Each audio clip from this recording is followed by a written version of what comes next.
everyone, and welcome back to our series, That's What He Said.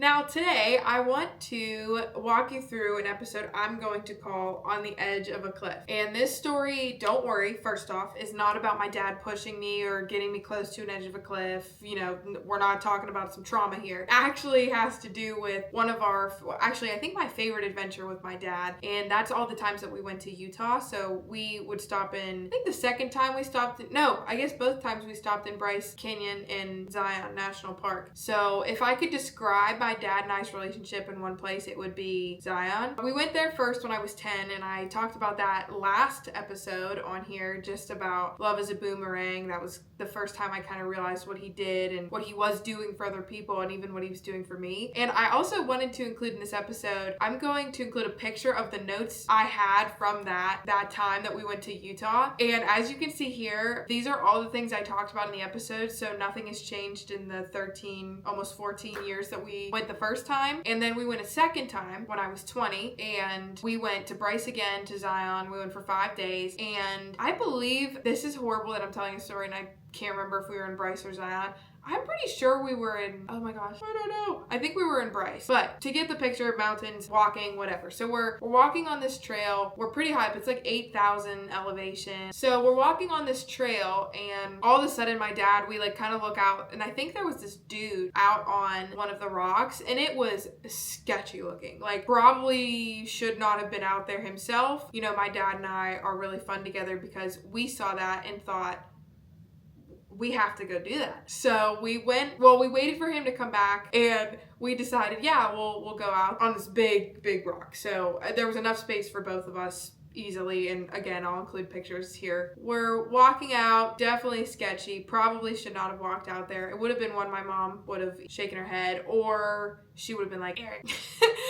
I just picture the Eric or whatever that she says when she gets a little frustrated with my dad and I get like a fake Cassidy, and my dad gets just an Eric. It would have been one of those situations. So we're out there on this rock, and we finally make it out. I almost slip, not the best choice, but it does end up being the best choice. It's one of my favorite memories because we're sitting out there, we're eating a snack. I think I grabbed some almonds, and we're sitting there, and my dad was like, oh, we should listen to music while we're out here, just sit here for a little bit, maybe meditate, be one with nature, if you will. We're on the edge of this big rock. It makes me think about recently he was speaking with people we work with a lot, Top Contractor School, and he was speaking about, change of place, change of perspective. A lot of times, we take a lot of things for granted. I, myself included, I'm very much guilty of that. And it took being that high up and that small, almost that feeling of being small in the world, to realize that, life is so much more than the mundane things or the things that we think are stressful or a big deal when really they're not. And we're sitting out there, and he starts playing the song Gyra by Maverick City Music. It is a worship song, and it's also, most of their songs are like 15 minutes long. I mean, literally super, super long song. I like to think of them as like chapters of a book, like they're that long. And we listened to all of Gyra. I'm just sitting there, and life was really difficult for me at this point. I was going through a lot of stuff, but again, that change of place, change of perspective. I just looked at him and I was like, why am I worrying about all of this stuff, all of these things? Life is so much greater than this little baby hurdle that I had to get through, or, the roadblock or the mental struggle, the mental roadblock I may have with myself. In that moment, I was so present, and that's something that I really struggle with, being fully present in the moment. I'm definitely a future thinker, so to be there with my dad and be present with him was really, game changer for me and for our relationship. And we listened to that song at least once. I think we listened to a couple songs after that. And the rest of the time we were in Utah, we were going to Bryce and Zion and hiking and all of that stuff. Because this was before we did the Narrows too, which was so cool. Obviously, we're very blessed to have been able to do a change of place, change of perspective. But I would even encourage you,